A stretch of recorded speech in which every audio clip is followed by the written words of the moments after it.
In Jesus' matchless name, we have prophesied. Turn with me to your Bible while you're still standing to the book of 1 Samuel, chapter number 9. 1 Samuel, chapter number 9.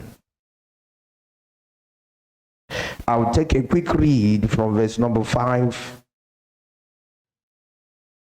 probably down to verse number 10, as quickly as I can.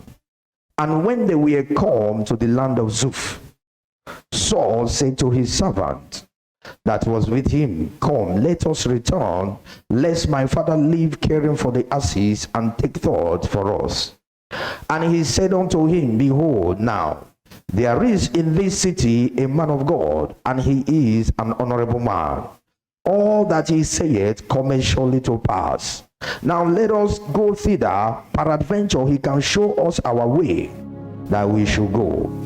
Then said Saul to his servant, But behold, if we go, what shall we bring the man? For the bread is spent in our vessels, and there is not a present to bring to the man of God. What have we?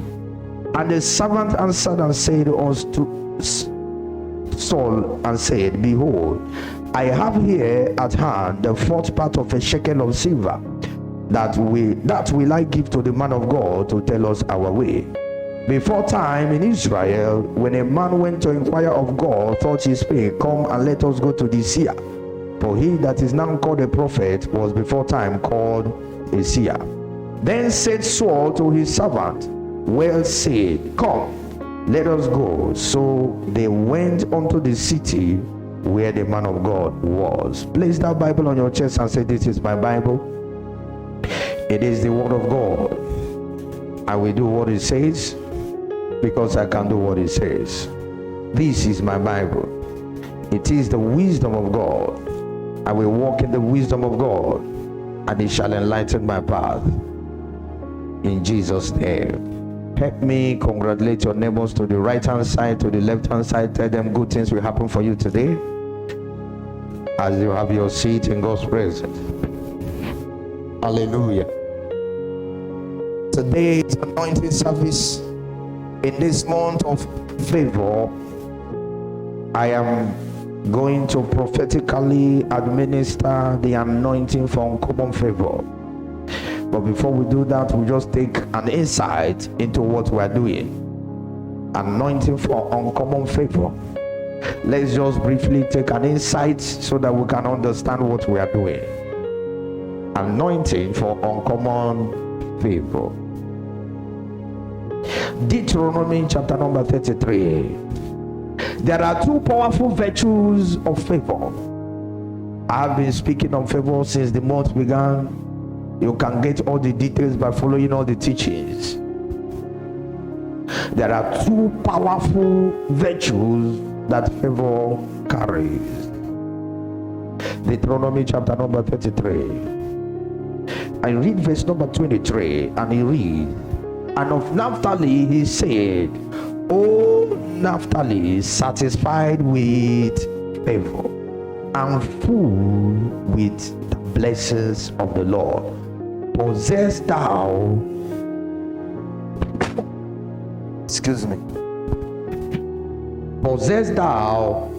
the west and the south. The first virtue that favor delivers is fullness of blessing. Fullness of blessing. Any engine that must operate in its full capacity must have all the source of energy supplied adequately. If the voltage in this building drops beyond 220, some bulbs will go off, not because they are bad.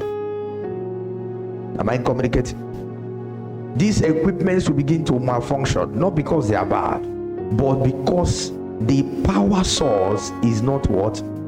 In full capacity.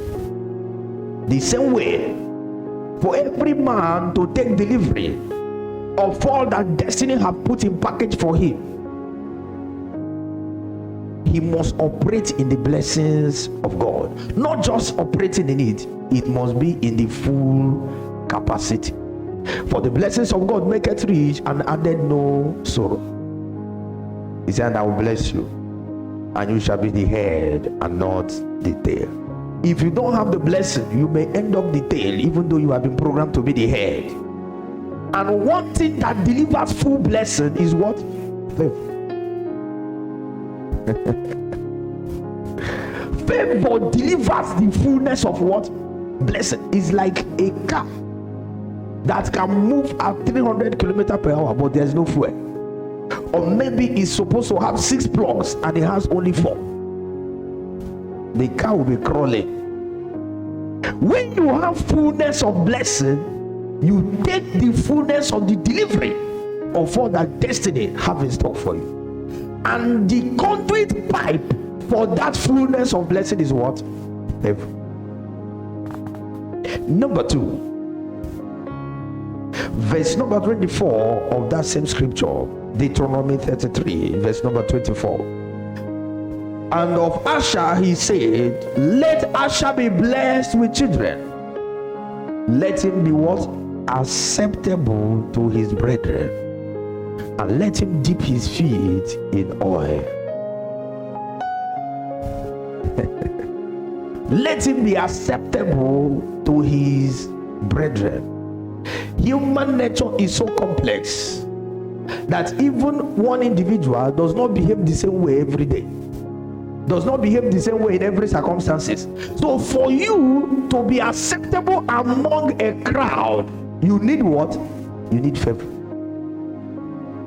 In every beauty contest, they have minimum of 5 digits. Do you know why?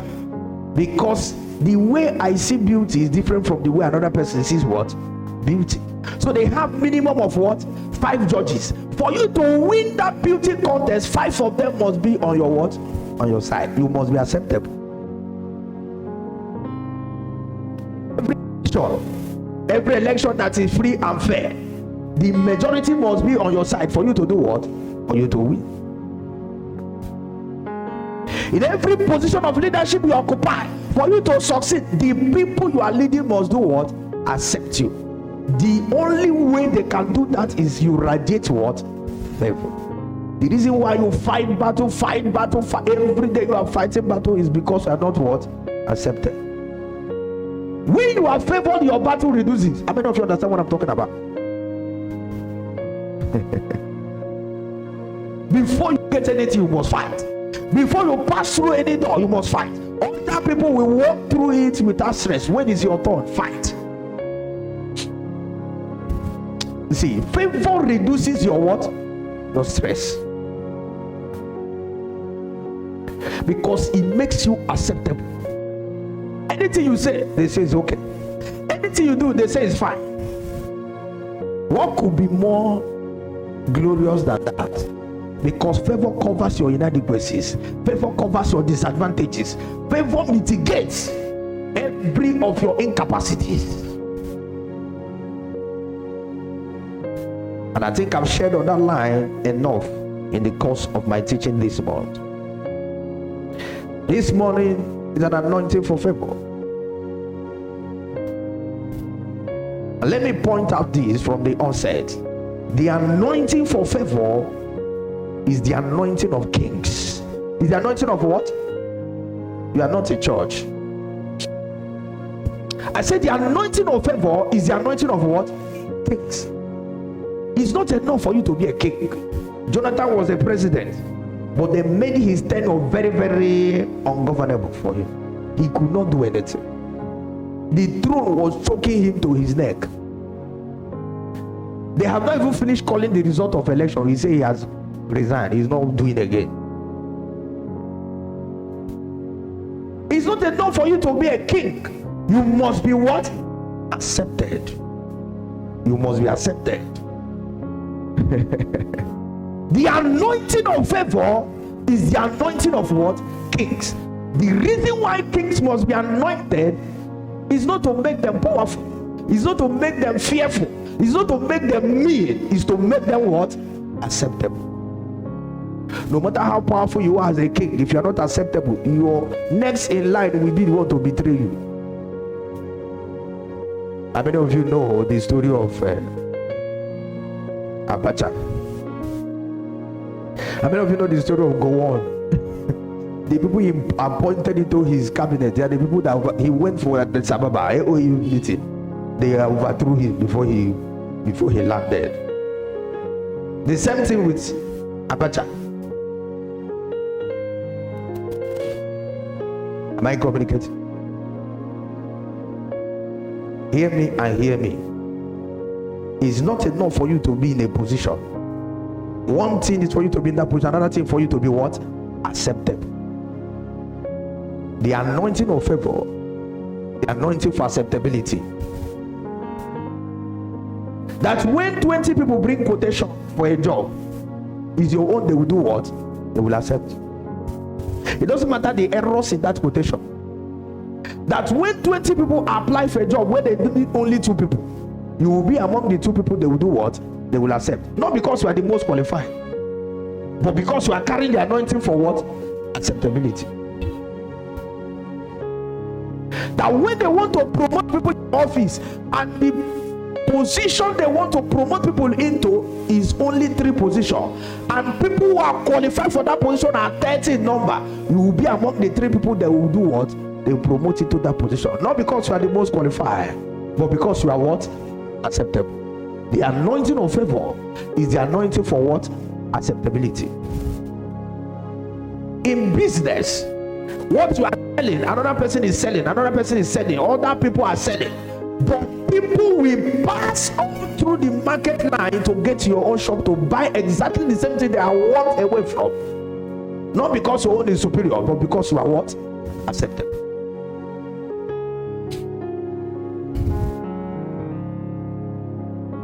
I told you that favor is magnetic. It's a spiritual force that draws men to yourself. The same thing with anointing. Anointing operates in the same way. Anointing draws. John the Baptist was in the wilderness. People were leaving the city to go and see him. Because anointing do what? Draws. Favor and anointing work in the same dimension. So when you now combine 2 of them together, anointing for favor, it becomes what? Something else. In Songs of Solomon chapter 1 verse 3, he said, because your name is like an ointment that is poured forth, he said, that is why the virgins love thee. That's why men of God has to have self what? Control. Because the moment the oil comes upon you, all the girls in this world will begin to pursue after you. They are not pursuing after you to bring you down, but if you don't have self-control, they will do what? They bring you down. They are being attracted by what? The anointing. Go to any crusade, check the number of people there. If there are 10 people there, women are 8 out of the 10. Women are always drawn by what? The anointing.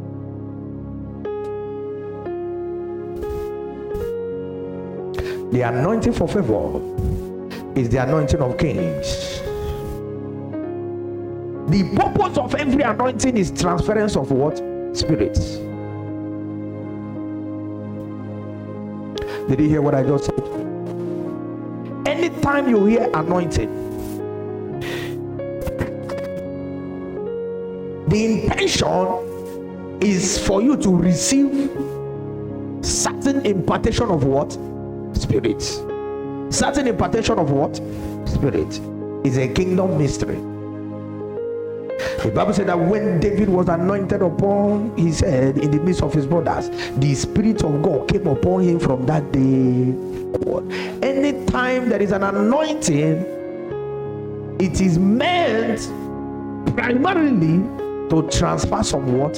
Spirits. And the spirit that is being transferred to you today is the spirit of what? Favor. When you carry this spirit, they make a way for you where it appears there is no way. When you carry this spirit, you experience less resistance. When you carry this spirit, people that are not supposed to give you things will begin to give you things. When you carry this spirit, people that are not supposed to yield to you will begin to do what? Yield to your enemies are reduced. The anointing transfers what? Spirits. Is a kingdom mystery. Are you hearing what I'm talking about? In this kingdom, there are kingdom stories and there are kingdom mysteries. There are kingdom what? Stories. That's why you have a book they call my book of what? Bible story. There are kingdom what? Mysteries. You cannot explain mysteries. You cannot explain how spirit pass through ordinary oil to enter into somebody. It's a mystery. But that is what is going to happen in your life today. As this oil comes upon you, the spirit of favor will rest upon you. That spirit that will rest upon you will begin to catapult you to your place of glory. It will catapult you to the place of extraordinary exploits. In the mighty name of Jesus Christ. When you are anointed, extraordinary is being introduced. Am I communicating? The anointing communicates what? The extraordinary. The anointing communicates the supernatural. Anointing. It is the oil that separates you from the rest.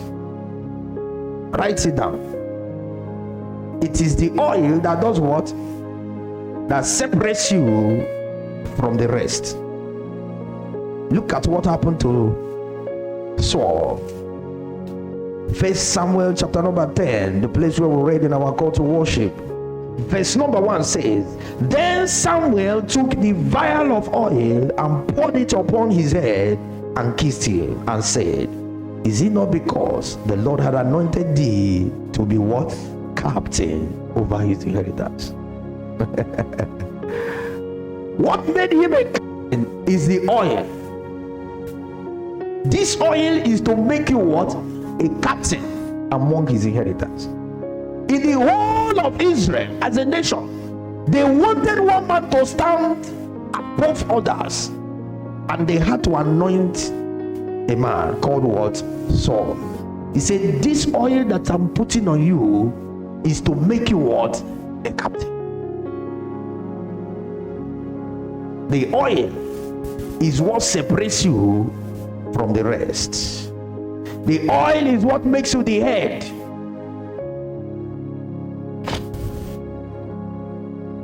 The oil is what separates the men from the boys. Let me say this, and it is very important you hear me and hear me well. Some people can be around the oil, yet they are dry. Some people can be around the oil, yet no effect. Some people can be around the oil, yet no results. Some people can be around the oil and it appears as if their own God is fake.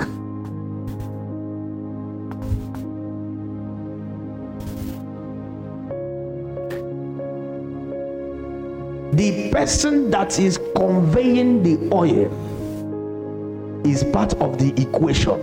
Is part of what? The equation. It is your sense of value that will determine the release of what? Virtue to you. If that man that is anointing you, you don't hold him in esteem, what he will give to you is equal to the level of your estimation of that man of God. The Bible says, you not go to a mango tree to harvest what? Oranges. You cannot go to an okra tree to harvest cassava. Everything works according to your what? Expectation. If you look down on a man of God and the man of God anoints you, the level of transference of spirit that will enter into you is at the level of your estimation of that man of God. You cannot be looking at the man of God at this level and the anointing will come upon you at this level. Is an aberration. It doesn't work that way. Jesus was in a meeting and the woman got healed of the flow of blood, and Jesus turned around and said, somebody touch me, for virtue have left me. Peter said, Jesus, what's wrong with you? Everybody is pushing you, thronging you, touching you, and you say somebody touch you. How can you say that when it's obvious that people are pushing you? Jesus said, somebody touched me because virtue had what? Left me. Everybody was touching. They were touching to see a movie star. They were touching to see the son of the carpenter. They were touching to see whether it is actually him. Somebody came with an understanding that this is the priest. That even though he is not in the temple administering the altar, that he is a mobile what? Altar. He knows that the priesthood garment, at the hem of that garment, is a color that depicts what? Mercy.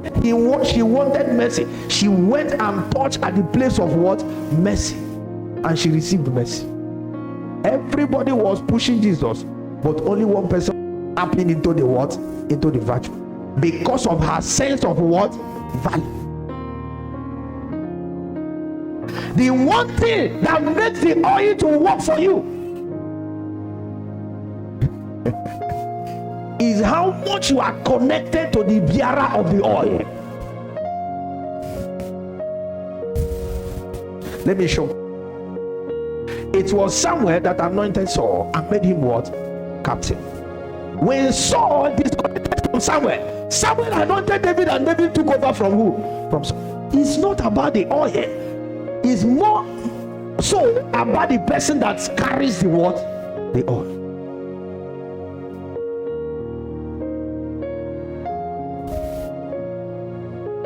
Until you begin to pursue a man of God with all your heart, every prophetic ministration he's doing on you will be like water poured on what? On stone. It will not have effect. It will not have impact. If you're always giving a man of God trouble, making life stressful for him, and you want him to anoint you so that life will become stress-free for you, it's a lie. It will not happen.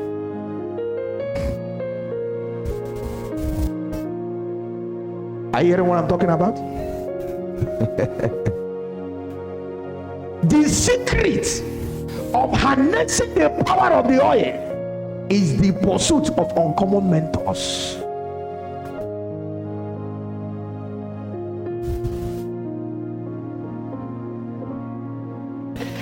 It is the pursuit of uncommon mentors that separate the storytellers from mystery bearers. I told you in the Bible there are stories and there are what? Mysteries. Some people major in stories, some people enter into mysteries. If you don't pursue a man of God with all your heart, you will keep telling what? Stories. I was there when the ministry started. No effect. Stories, only stories. Are you hearing what I'm talking about? When your heart is not connected to the man of God, even if he had anointed you before, the anointing will expire. Are you still in church?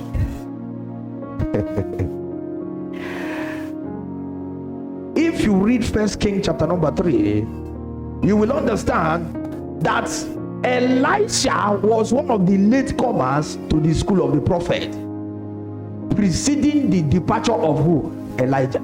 It was almost at the tail end of Elijah's ministry that Elisha joined the school of what? Ministry. Let me shock you.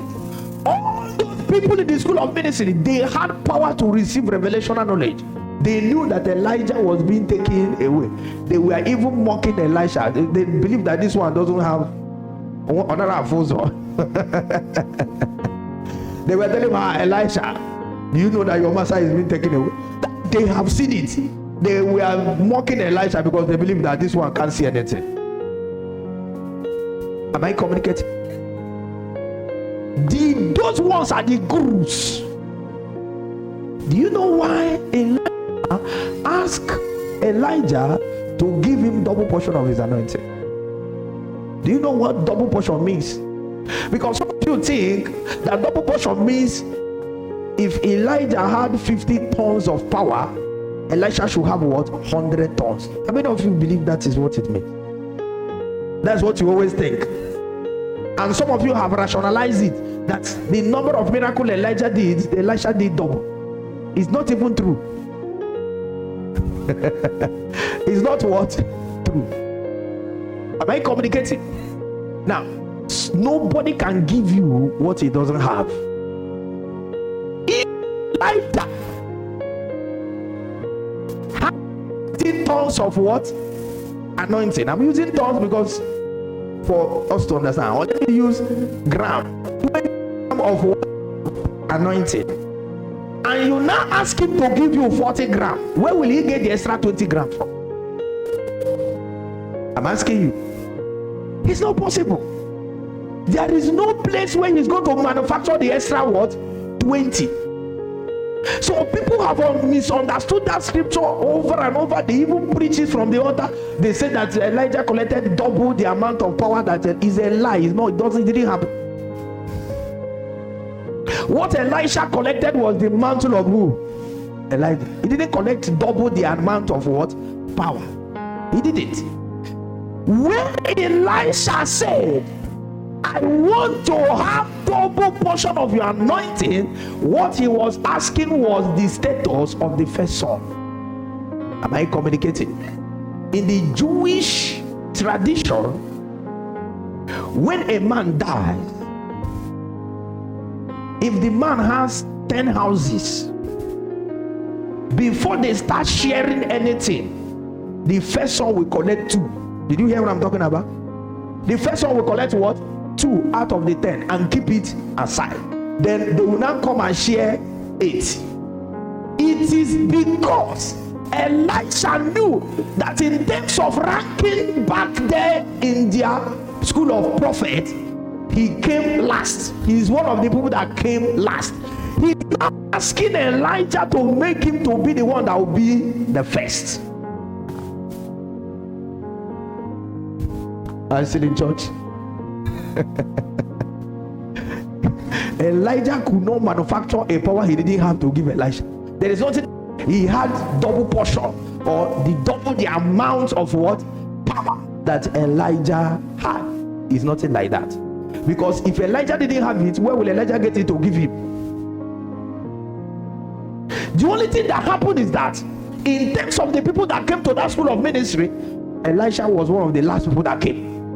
So Elisha wanted a situation whereby he will be in the front to be able to lead the rest. He said, I want you to make me the heir, the person next to you as the first. Because as far as that school of prophets is concerned, all of them are spiritual what? Sons. Whoever becomes the first son is the one that collects. Whoever collects the double portion is one that becomes what? The first son. It doesn't matter when you came. As long as they had portioned you the double portion, you have become automatically what? The first son. That is why Elisha said, I want to be the first son. We have so many sons of the prophet. I want to become the first son. And the man looked at him and said, what you're asking is difficult. But if you see me when I'm taking, that means if you can steadfastly follow me, if you can follow me despite all the situations, if you can follow me despite all the challenges, if you can follow me despite all the circumstances, if you follow me till I'm taking, the rest were sitting down drinking tea, waiting for the man to go so that they will become the leader. The one that followed him, he said, if you follow me, the thing will become yours. If you could get to that point when you see me when I'm taking. The Bible said a wild wind came, yet Elisha opened his eyes and was looking at Elijah. Sometimes when you see a man of God facing challenges, all of you run away. You don't want to be a part of it. Your followership stops as long as the man of God is in peace. No problem. The day problem comes, you run away. That's not how to tap into the anointing.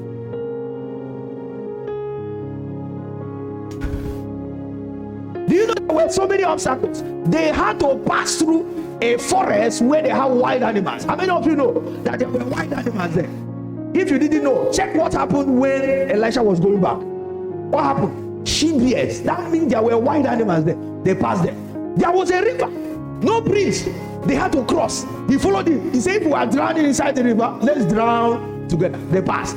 A lot of obstacles was on the way. Yet, Elisha was following Elijah. Until he got to that point, he saw chariot of fire. Something you have never seen in your life. Fire, horse that is carrying fire coming from heaven. Won't you run? The young man stood there and opened his eyes and was steadfastly looking at his master. And the chariot of fire came and carried him, and he cried, my father, my father. And the chariots of what? Israel. The mantle had to do what? Drop. The mantle did not drop because Elijah wanted to drop it. It dropped because the young man followed until the last moment. Some of you follow halfway. Some of you who follow quarter way. Some of you don't even start the journey. The moment you sense danger, nobody will see you again. Then you want to come and collect anointing. It doesn't work that way, my dear. Let me tell you a little story about Peter. How many of you heard the story of Peter in the Bible? Peter followed Jesus both in words and in what? In deeds. Peter, he followed Jesus both in words and in deeds. He was not the most educated. He was not the most talented. He was not the most eloquent. In fact, by the time Jesus left and Peter was speaking, people said, surely this man had been with Jesus, because we know this one, he didn't go to what? He didn't go to school. Peter was not the most educated. He was not the most talented. He was not the most eloquent. But yet, he collected the anointing and was separated as the head of the apostles and the head of the church. How did he do it? Number one, he was the person that left everything to follow Jesus Christ. He sacrificed everything. Imagine he caught a fish that is enough to start a fishing company, for an international fishing company for him. He left the fish, left the boats, left the net, left his wife, left his children, left his father, left his mother, and followed Jesus Christ. Some of you, what is holding you back is a business that doesn't even want up to 50,000. When I think about it, it cracks my head. The business that, if you evaluate it, is not to 100,000. That is what is holding some people. Holding some people. Sometimes when I look at your salary, I laugh. You want to die on top of that level. Salary, how much is that salary? And that salary is caging you, keeping you in a spot. You can't follow because of one salary of 50,000. Peter left everything.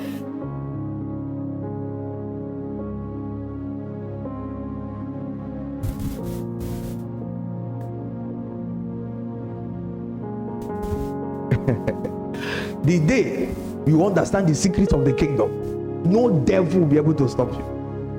Are you hearing what I'm talking about? The secret of the kingdom is what makes great men. The secret of the kingdom. Peter was pursuing Jesus with everything he had. He made tremendous sacrifices to follow Jesus.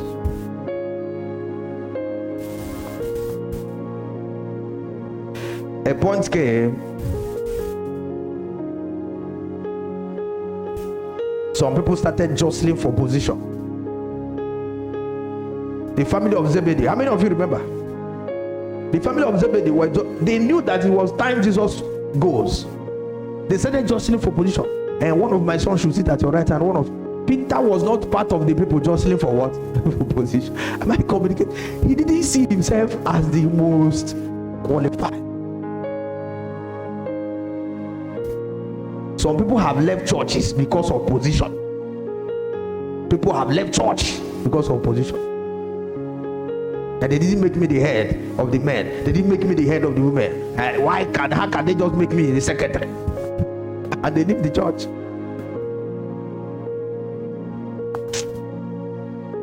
Number 2, Peter confessed Christ as the Son of God.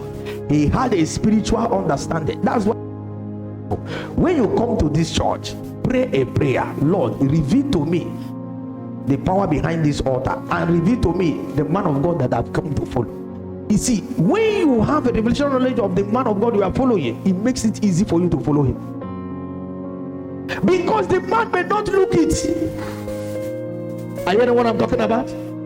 He may not look it physically. If you are just looking at physical appearance, you may miss your destiny. There are certain things you are expecting the man to do, he may not do. There are certain things you are expecting the man to not say. But when you have an spiritual understanding of who you are following, you follow without questioning. You follow diligently. You follow passionately. It's only a man that have skeleton in his cupboard that will tell you, don't pray for God to show you who he is. Did you hear what I'm talking about? It's only a man that have skeleton in his. I say, take it as a prayer point. God, I want to see who Pastor Dominion is to my destiny. So many of you would have gone far if you have following the way you are supposed to follow. But you are looking at a mere man, not a vessel in the hand of God. Peter had a spiritual understanding of who Christ was. That was the difference between the rich fool and Peter. The rich fool came to Jesus and validated his righteousness. And Jesus said, actually, what you are doing is nice. Everything you are saying is okay. He said, but there is only one place. Let me know whether you have a revelation of who I am. Do you know that I am the great provider? Do you know I am the great healer? Do you know I am the great Elohim? Let me test whether you know. Go and sell everything you have, distribute the money, come and follow me. The man went home sorrowful. He didn't see Jesus as a provider. If he had seen Jesus as a provider, it would not be difficult for him to do what? To sell everything and give it away and follow Jesus. But you look at Jesus, he doesn't have a bank account, he doesn't have a job, he has even lost his job in the carpentry workshop. So what is he going to give me? He went away sorrowful. Number 3, Peter told Jesus, one day Jesus said, if you don't eat my flesh and drink my blood, you will not have eternal life. Everybody in the church ran away. And you know Jesus, when he said a hard thing, he will look away from you people. You know, when they brought a woman caught in adultery, he bent down and was writing. So when Jesus said that thing, he looked away from them. After some time he turned, he still saw Peter and some people. He said, you didn't run? Peter said, who else do we go to for the word of what? Eternal life. Undying loyalty. The loyalty that can stand the test of what? Time. Do you know what it means? I want to turn all of you to vampires, to start eating flesh and drinking blood. Everybody ran. Peter said, turn me to a vampire, no problem. I'm here. Am I communicating? There are certain things I will say in this church. Nobody will come to this church again. That's the truth. Jesus said the most hardest thing, they've never had it before, that human being will start eating flesh of their fellow human being and drink the flesh. They said, no, this one have run mad. But Peter stood there. And when Jesus stood and said, how people see here? Peter said, who else are we going to? You know why so many of you are not stable? You have so many alternatives. You have so many what? Alternatives. Some mushroom places where you go and do some inquiries. Even in the mouth of demons. You know, the last thing that finished Saul was he went to witches to make inquiry.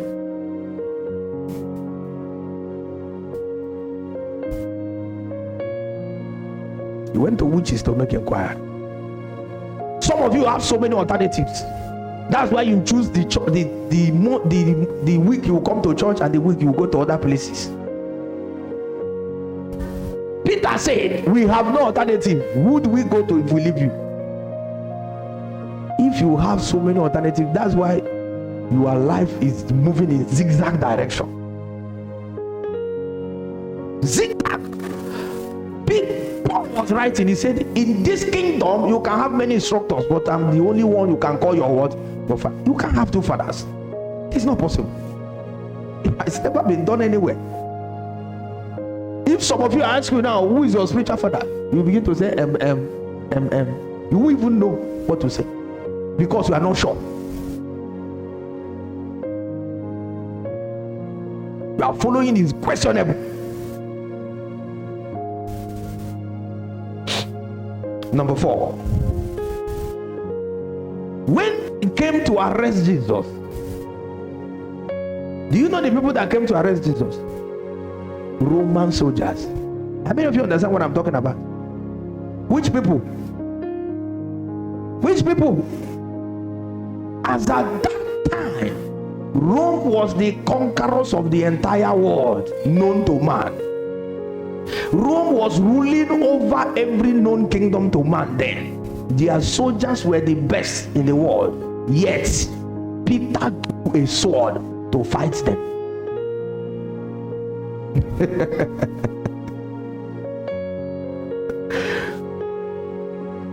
He didn't ask how many people are going to fight with me. He didn't check whether Andrew has a sword. He didn't check whether John had a sword. As far as Peter was concerned, you are not touching my master while I'm here. Some of you will hear where they are talking down your pastor, castigating your pastor, speaking evil against your pastor. You keep quiet and you say, is that so? Is it true? They are using tongue to kill your pastor. You can't defend him. Leave me alone. You know, the monkey said the only child he can talk for is the one inside the womb. He can't talk for the one at his back. Peter was ready to die. Defending who? Jesus. Already he cut off somebody's ear. He didn't draw the sword to joke with it. He entered into fight immediately. Am I communicating? You see people cascading your pastor and you are joining them. And then you want the pastor to anoint you so that what will happen?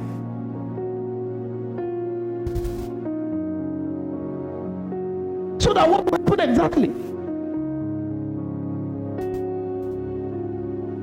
Peter was ready to die defending Jesus. Some of you can't even defend the pastor. You can't defend the church. Every rumor you hear about your pastor, you believe it. Every gossip you hear about your pastor, you believe it.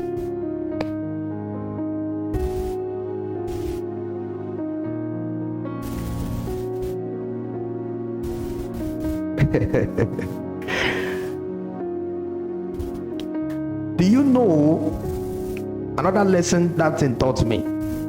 There was a time Jesus said, sell your shoes and buy sword. I only Peter that followed that instruction. Am I communicating? I think it was only Peter. Peter is not a soldier.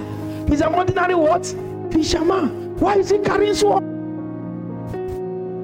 He had sell your sandal and buy it. So even though that was literally what Jesus meant, he took it literally. He went and bought a sword, hide it in his babariga.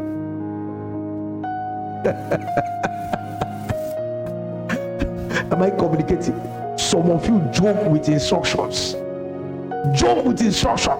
Even when the man of God is shouting and shouting and shouting, do this, do it like this, do it this way, they joke with it. They only take the one they like and throw the rest away. Peter was an ardent follower of what? Instructions. Even when he didn't understand what it meant, he took it literally, went and bought what? It's what?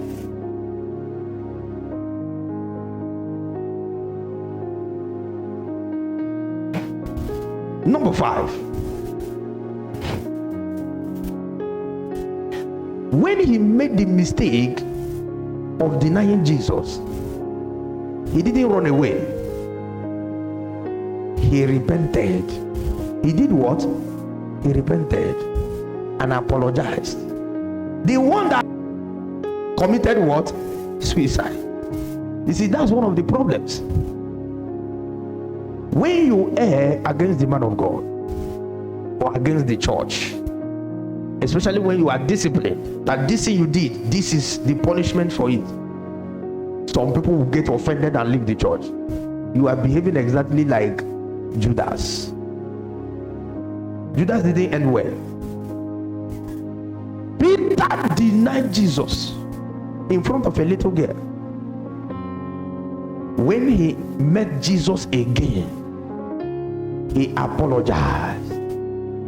He told Jesus, you know, I love you. You know. Forget about my error. Forget about my mistake. You know my heart. You know I love you. Some people make mistake and they run and they run and they run inside the bush. You won't see them again. That's not the best. He was ready to turn a new leaf, and he did.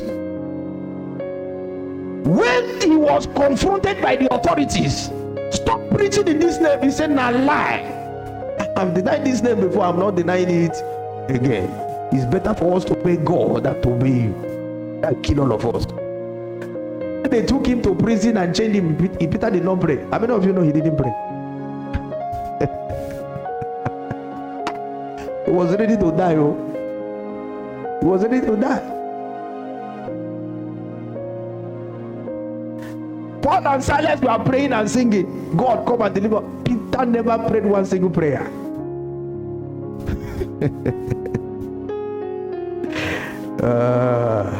Number 6. When Jesus resurrected from the dead and the news was broken, they were running towards the grave to confirm. He is an elderly person. He couldn't run fast enough. All the young men that ran there before him, none of them had the courage to do what? To enter inside. Did you hear what I'm talking about? They stood outside. When he got there, he ran into the grave. He didn't stop to check anything. He ran inside. That is a man that is ready to risk his own life for his leader. Even if they are killing something, whatever is happening inside that grave, you know the grave will be dark. How many of you understand what I'm talking about? The grave doesn't have a window, it will be dark. Every other person that go to that tomb was maybe they shall say they don't do. Sometimes they do something, you analyze and overanalyze and criticize instead of not doing what you asked to do. Peter came and ran straight into the grave. He didn't care what will happen to him inside. He was a risk taker for the sake of his leader, the sake of the kingdom. So many of you don't want to take, you want to sit at your comfort zone. You want to sit at your comfort zone. When you are asked to do something that is not so comfortable, you will not do it. When you are asked to give sacrificially, that is not comfortable for where? You like your comfort too much. Yet, you want the supernatural. You want the extraordinary. You cannot do anything extra. Yet, you want. When it comes to doing something extra, never. Yet, you want the extraordinary to happen in your life. You can never reap what you did not sow.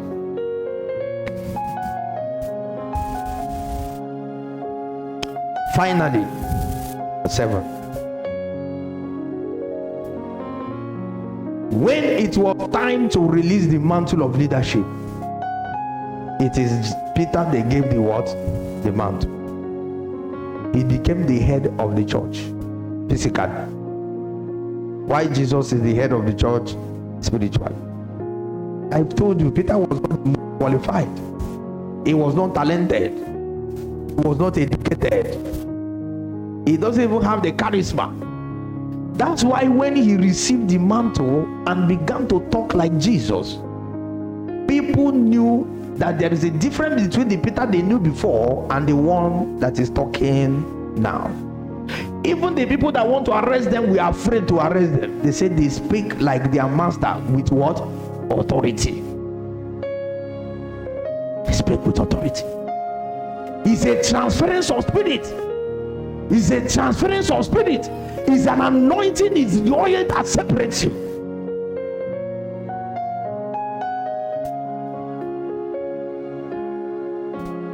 It's a waste of grace for a man of God to be imparting somebody that despises him.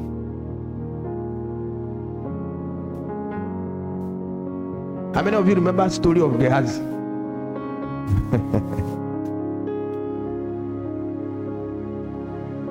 Said, it's not time to collect what? Bribe. Don't collect anything from these people. He said, yeah, this one, Olodo, you don't know anything. I'm a new generational preacher. I know everything. You are old school. No problem. I know how to collect the thing. Just enter your room. Let me go and collect the thing. You see, they joke with instructions. They don't follow what you tell them to do. They have their own interpretation. Give them instruction, they analyze and scrutinize and criticize, turn it upside down. When they gave him an anointed staff to go and wake a child that was dead, he couldn't, because he despises the man of God. He jokes with his instructions. He's not following the way he's supposed to follow. They gave him a staff that can wake up somebody from the dead. Imagine that kind of opportunity. He bungled it. You know, some preachers used to say that Gehazi was greeting people. I didn't see where he greeted anybody. It's not in the Bible. The problem was his heart. What kind of man is this? He received a mantle. He's not giving me ordinary stick. Instead of him to give me that mantle that he received. Okay, now let me be going with the stick. Anything that happen, let it happen. It is his what? His heart. His heart was bad. Imagine this man is a wicked man. They gave him mantle. When is my own turn now? He can't give me the mantle. Give me stick. That was the problem. The Bible says he quickly ran back and said he waketh not. He waketh not.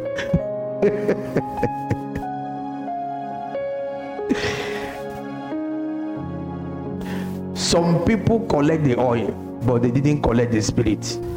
The spirit is transferred heart to what? Heart. The oil is poured hand to head, but the spirit is transferred heart to heart. If your heart is not right, forget it. If you are still joking with instructions, if you are still coming when you feel like, forget it. Spiritual things is not subject to your academic exercise, not subject to those your carnal excuses. And this is why I'm not following this, because this is why I'm not following this. All those things are useless excuses. Very useless excuses. I want you to rise to your feet. Are you ready to connect tonight? Are you ready to connect? Don't just carry ordinary oil. Carry the spirit. When Peter accepted his fault and apologized, he was given a second chance.